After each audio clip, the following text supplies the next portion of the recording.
दिलावर खान एक मुहज़्ज़ब माण्हू आहे। तव्हां बग़ैर सबूत जे उन में हथ न विझंदो, पर असां इहा शादी ॾियण लाइ तयारु आहियूं त हू पाण वटि रूपोश माण्हू रहे थो। इहा शादी बि तव्हां तॾहिं ॾेई सघो था जॾहिं हुन वटां को रूपोश माण्हू हथ अचे।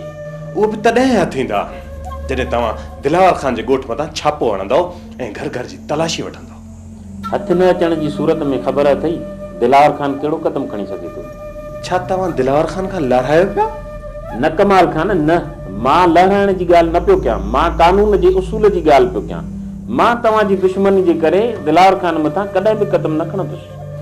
ठीकु आहे, पोइ मुंहिंजो केस दर्ज कयो, कटियो FIR कापी दिलावर खान मथां।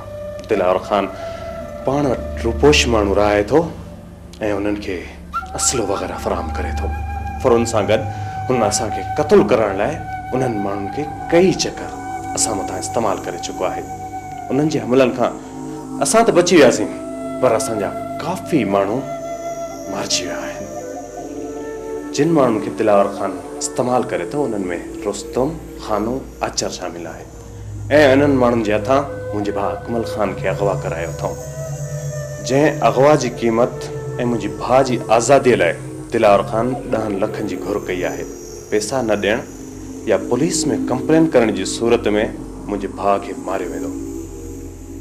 DSP साहब, ॾिसी छा रहिया आहियो? मुंहिंजो केस दर्ज कयो, मुंहिंजो केस दर्ज कयो। ॾिसो कमाल खान, मूं जेकॾहिं केस दर्ज कयो त तव्हां ऐं दिलावर खान अञा बि परे वञी पवंदो। जेकॾहिं तव्हां ऐं दिलावर खान जे विच में के हेठायूं मथायूं थियूं बि आहिनि त उहे टेबल ते वेही ॻाल्हियूं थी सघनि थियूं। हिकु टेबल ते वेही ॻाल्हियूं करण ऐं करण इहो कमु असां चङनि जो आहे। तव्हां पंहिंजी ड्यूटी कयो, ड्यूटी। कमाल खान, मां पंहिंजी ड्यूटी ई करे रहियो आहियां। हितां जो अमन क़ाइमु रखणु मुंहिंजो कमु आहे, मुंहिंजो। जेकॾहिं तव्हांजो कमु आहे त हितां जो अमन वियो काॾे? लाशनि मथां लाश किरनि पिया, माण्हुनि जो घरां निकिरणु महाल थी वियो आहे। जेकॾहिं मां हिते तव्हां वटि पहुतो आहियां त पाण सां गॾु 10 बॉडीगार्ड खयूं आयो आहियां। जेकॾहिं तव्हांखे यकीन न आहे न त ऑफिस जे ॿाहिरियां ॾिसी सघो था त मुंहिंजे ॿाहिरि लाइ घणा माण्हू बीठा आहिनि। इहो माहौल तव्हां पाण पैदा कयो आहे, हाणे ॾियो असां मथां पिया ॾियो। मां तव्हां सां बहस करण न आयो आहियां DSP साहब। कंहिं जे लाइ कहिड़ो माहौल तयारु कयो आहे तव्हां हिन खे छॾे ॾियो। तव्हां मूंखे सिर्फ़ु एतिरो ॿुधायो त तव्हां मुंहिंजो केस दर्ज कयो था या मां अॻिते वञी कोर्ट जा दरवाज़ा खड़कायां। छो पिया कमाल खान अहिड़ो ज़िद कयो? जेकॾहिं तव्हांजी रिपोर्ट दर्ज करे उन ते अमल कयो त ख़बर अथव उन जो अंजाम छा निकिरंदो? वधि में वधि असां ऐं दिलावर खान जी दुश्मनी पाण में वधंदी, ॿियो छा थींदो? इहो ई त मां नथो चाहियां। जेकॾहिं तव्हांजी दुश्मनी वधी त तव्हांखे त कुझु न थींदो। मरंदा वरी बि विच वारा ग़रीब जेकी लटे ऐं अॼु लाइ आज़ुर्त आहिनि, रोज़ानो हिकु वेलो कमाए खाइनि था। उन्हनि जो घरनि खां ॿाहिरि निकिरणु हराम थी वेंदो ऐं उन्हनि जा ॿार बुख वेगे तड़पंदा रहंदा। छा तव्हांखे इहो अहसासु नथो थिए? इहो अहसासु असांखे न, पर तव्हांखे करणु घुर्जे। हिते अमुन करणु तव्हांजो कमु आहे। असांजो कमु आहे अमुन कराइणु, पर अमुन में खलल विझणु तव्हांजो बि कमु न आहे। सम्झां थो त हिते कुझु कोन वरंदो, मूंखे अॻिते वञिणो ई पवंदो, छो त मुंहिंजो भाउ ज़ालमनि जे क़ैद में आहे ऐं मां पंहिंजे भाउ खे उन्हनि जे रहम करम ते छॾे कोन थो सघां। ठीकु आहे कमाल खान, ठीकु आहे। असां तव्हांजो केस दर्ज कयूं था ऐं जल्द कार्रवाई कंदासीं। कार्रवाई सुभाणे सां ई थियणु घुर्जे। मां दिलावर खान खे लाकअप जे पोयां ॾिसणु थो चाहियां। ओके कमाल खान, ओके। को बि मुजरिम कानून खां मथां न आहे। असां सुभाणे ई कार्रवाई कंदासीं। तव्हां ॾिसंदो जेकॾहिं को हुते मुजरिम हूंदो त उहो लाकअप जे अंदरि हूंदो।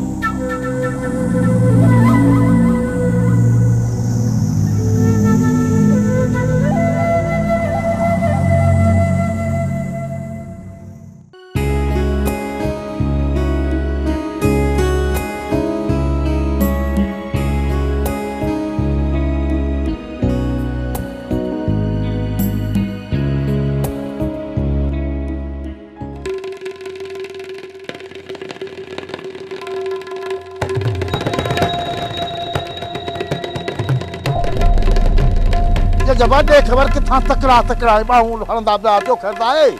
कमदार खैरा हद करे छॾी। मुंहिंजी घरवारी खे वठी वञी घर विहारियो अथसि। असां वठण विया आहियूं त बचायो ऐं उनजो भाउ असां सां अटकी पिया आहिनि। उनखे वठी अचण खां सवाई घर भॻा था वञो। बड़े भाउ जबार हुआ शाबत अथई। कमदार फछरी वॾी थींदी सो चवंदा त पहिरियों रेस सां मिलूं उनखे दाह ॾियूं। मजूर थधो माण्हू आहे। हू चवंदो बाबा 2 ॾींहं सब्र कयो त तव्हांजी पोइ ॻाल्हियूं ॿुधंदुमि। पोइ असांखे छा करणु घुरिजे? जबार ओकियो को ताड़े घर में घिरी पहुच छोरीअ गेले वञी पंहिंजे घर में हणो पोइ जेको थियो तो खां ॾिसंदुमि। अदा चाचो कमदार सही थो चए।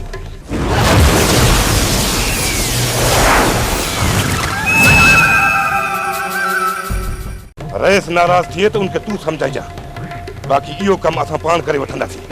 मां तव्हां सां ॿधल आहियां जबार।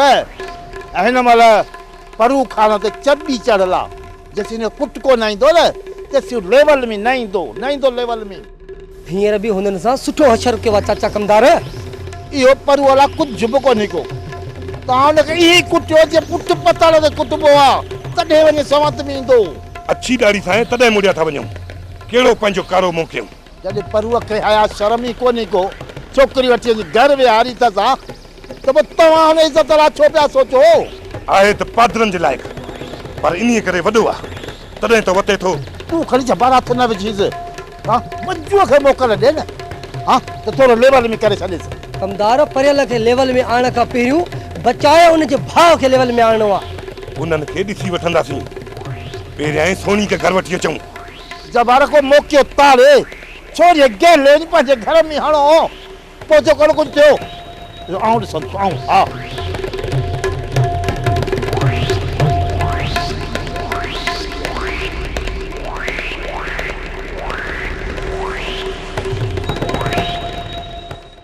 अरे वञ मां चवां थी जल्दी वञो हिते बीही छा थो करे?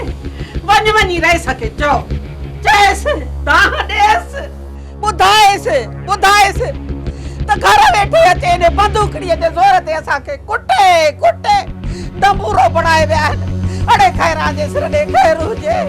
जे रेस नथो दाद फिरियाद करे त पोइ वधी चाची ॾाढो त्याग बि थियो आहे। सभु उन में वेहो हली थक था तारे ते कयूं। जे उते दाद फिराद न थियो त धरनो हणंदासीं। जे अञा बि न थियो त रोज़ फिराद कंदासीं। पर पंहिंजे खून जे कतरे जो हिसाब वठंदासीं। कहिड़ो पंहिंजनि मथां फरियाद कयूं? हेतिरो कुते विया अञा पंहिंजा वाह जो इंसाफ़ थो करी। एॾनि पंहिंजनि खां माण्हू ॿुधी मची वञे। वञ बाबा वञ बचाए खे साण करे ऐं रेस खे चई अच। चाची अलाह भलाई कंदो।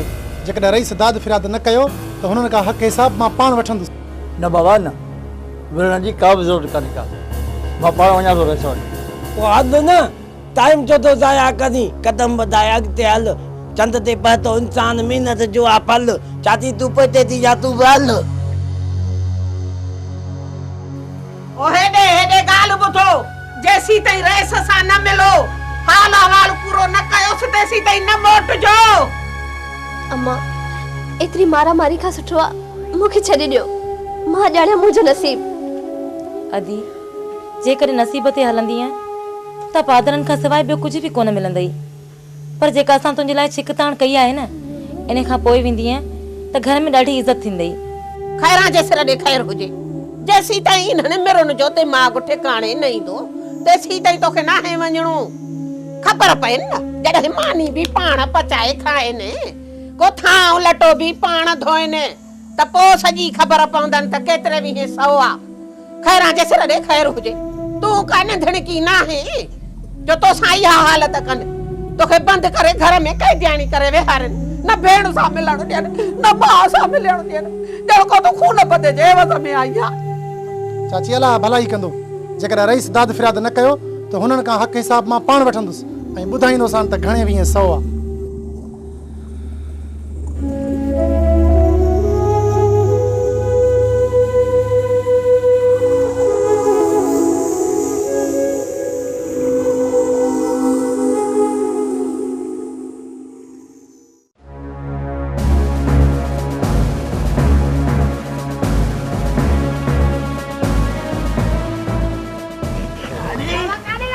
बाबा धनुआ अचो अचो। हाँ हाँ हेलो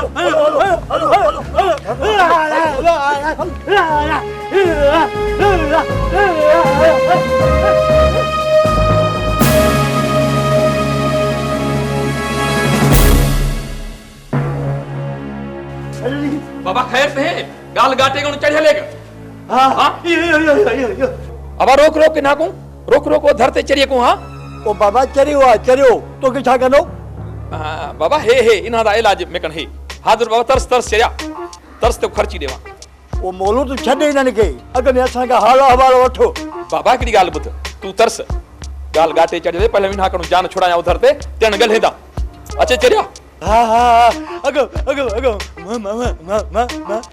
बाबा हिकिड़ा मिनट चरिया ते गुडेंदा पिया अचे उधर ते खिन हिकिड़ा ए तू ट्राई 5 रुपया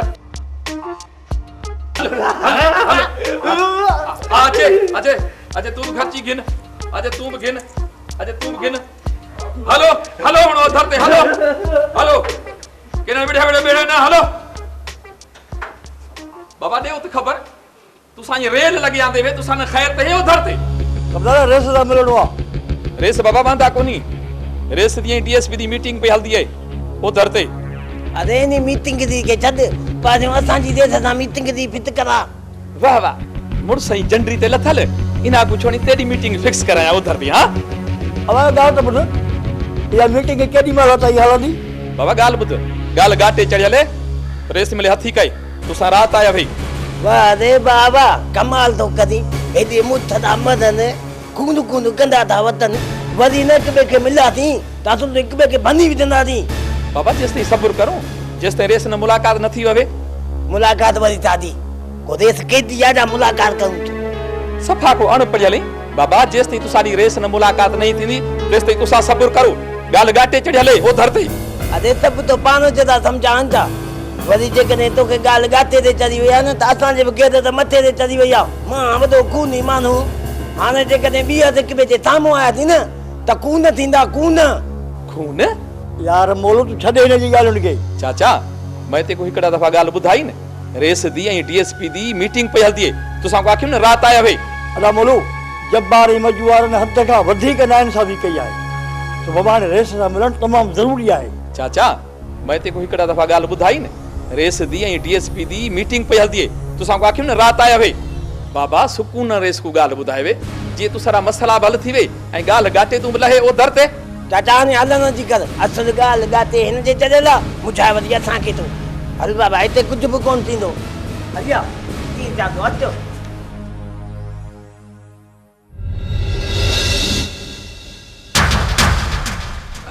रात आयो भई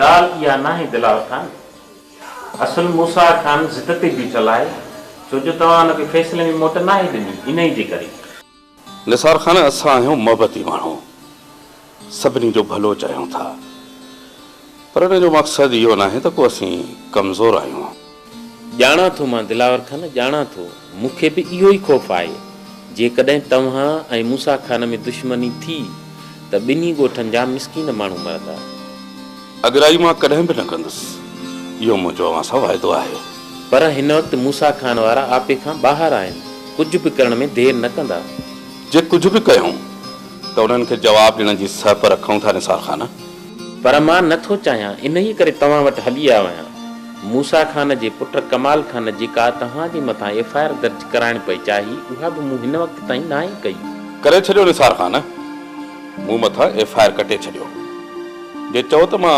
हींअर ई अव्हां सां हलण लाइ तयारु आहियां छा थींदो वधि में वधि हिकु ॾींहुं मुंहिंजे वकील खे तकलीफ़ करणी पवंदी कुझु कलाक जेल अंदरि वेहंदुसि न को वधीक मूसा खान मूंखे फांसी त नथो ॾेई सघे न ख़बर आहे मूंखे दिलावर खान ख़बर आहे मूंखे मां कानून जे हर पन्ने खां वाक़ुफ़ु आहियां निसार खान यकीनन तव्हां कानून जे हर पन्ने खां वाक़ुफ़ु हूंदव कानून जो टोड़ असां खां वधीक को बि न ॼाणंदो हूंदो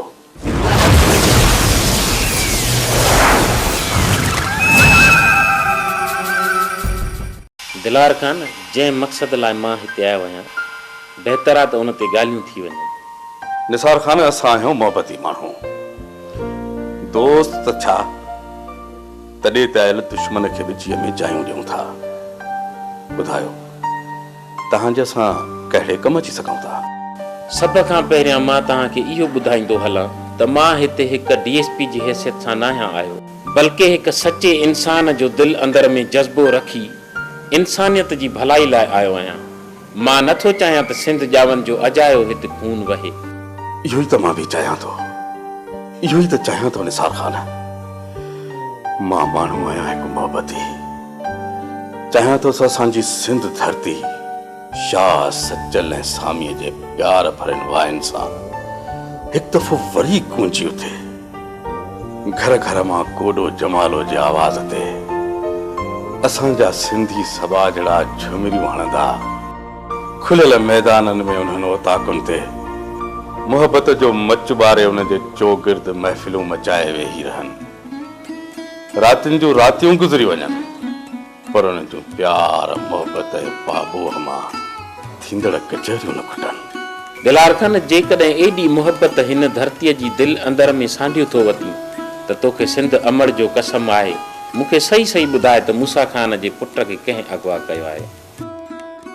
अॼु अहिड़ो त कसम में थो थी निसार ख़ान, जे मूसा खान जे पुट जे अगवा में मुंहिंजा हथ हुजनि हा त सिंध धरतीअ जे हंज उजाण जे ॾोह में इहे ॿई हथ कटे तुंहिंजे अॻियां उछले छॾिया। निसार ख़ान, तो मूंखे सुञातो ई नाहे। निसार ख़ान, मां सिंध धरतीअ जो उहो दीवानो आहियां जे अॼु बि को मंगतो शाह जे सुरनि में समाइजी अची मुंहिंजे सिर जी सेन हणंदो त ही सिर अॼु ते रखी ॾींदोमांसि। निसार ख़ान, ही शाह सचल सामीअ जी धरती आहे। हिते अहिड़ा मोहबती माण्हू पैदा थींदा रहंदा। तॾहिं त मुंहिंजे पिट जे घोट फरमायो आहे त अॻियां आलियनि वटि पोयनि सिर संभाया, काट त पवी कबूल तूं मुछण भाईम घट, मथा मुहायन जा प्या न ॾिसी पट, कलाड़ की ऐं हट कुसण जी कूप वही। मुंहिंजो सलाम आहे तोखे दिलावर खान, मुंहिंजो सलाम आहे तोखे। हर साहिब हैसियत माण्हू जेकॾहिं इहो दिल अंदर में जज़्बो रखे त असांजी सिंध धरती जन्नत बणिजी वञे। ज़रूर निसार ख़ान, ज़रूर। असां जेको पंहिंजे मन जे अंदरि मोहबत जो बूटो पोखियो आहे, इहो जॾहिं वधी वण थियो ऐं बूरजण लॻो त उन हुगा ऐं ख़ुशबूअ सां सॼी सिंध सुहारी वासजी वेंदी ऐं चंद भटकियल वजूद हिन मोहबत जी राहुनि ते वरी मोटींदा। जे एॾी मोहबत पंहिंजे मन अंदरि रखी थो त मूंखे यकीन आहे त तव्हां कॾहिं बि ज़िद ऐं अना जे पाछे हेठां वेहणु पसंदि न कंदो। इन ई करे मां खुले दिल सां चई सघां थो त मां जंहिं मक़सद लाइ हिते आयो आहियां उहो मुंहिंजो मक़सदु ज़रूरु पूरो थींदो। सिंध अमड़ जी हंज में पलजंदड़ अमन जे पक्ष खे मां वरी बि ॼाण जी कोशिशि कंदुसि जेको आख़िरी पसावर में आहे। निसार ख़ान, तव्हां मूंखे ॿुधायो मूंखे छा करिणो आहे? जे मूसा खान जे पुट अकमल खान खे कुझु बि थी वियो त हितां जो रहियल अमन बि बर्बाद थी वेंदो। कानून कमज़ोर न आहे। जे मां चाहियां त राति ॾींहुं हिकु करे इन चंद ॾोहारियुनि खे पूरो करे सघां थो, पर बदिले में हू मूसा खान जे पुट खे मारे विझंदा। पर अंजाम इहो थींदो त हितां जो आम माण्हू बि सुख जो साह न खणी सघंदो। मुंहिंजो तव्हां सां वाइदो आहे निसार ख़ान, जे हींअर ताईं मूसा खान जे पुट खे कुझु बि न थियो आहे ऐं हू ज़िंदा आहे त उनखे सही सलामत मोटाइण जी कोशिशि कंदुसि। मूसा खान ऐं मूं में केतिरा बि इख़्तिलाफ़ छो न हुजनि, पर हिन इलाइक़े जे अमन लाइ मां हर क़दम खणंदुसि। मूंखे तव्हां मां इहा ई उमेद हुई। बेफ़िक्र थी हलिया वञो निसार ख़ान, मां चंद ॾींहंनि में ई मूसा खान जे पुट खे आज़ादु कराए हुनखे घर मोकिले ॾींदुसि ऐं मां कोशिशि कंदुसि त उहे भगोड़ा ऐं रूपोश पेश पवनि ऐं हितो जे अमन में रुकावट न विझनि, छो त इहो मूं ते सिंध अमड़ धरतीअ जो फर्ज़ बि आहे जेका मरण खां पोइ मूंखे पंहिंजे जीअ में चाहियूं ॾींदी। जे ही वजूद ॿाहिरि रहे त जिक्र बदबू करे वञे।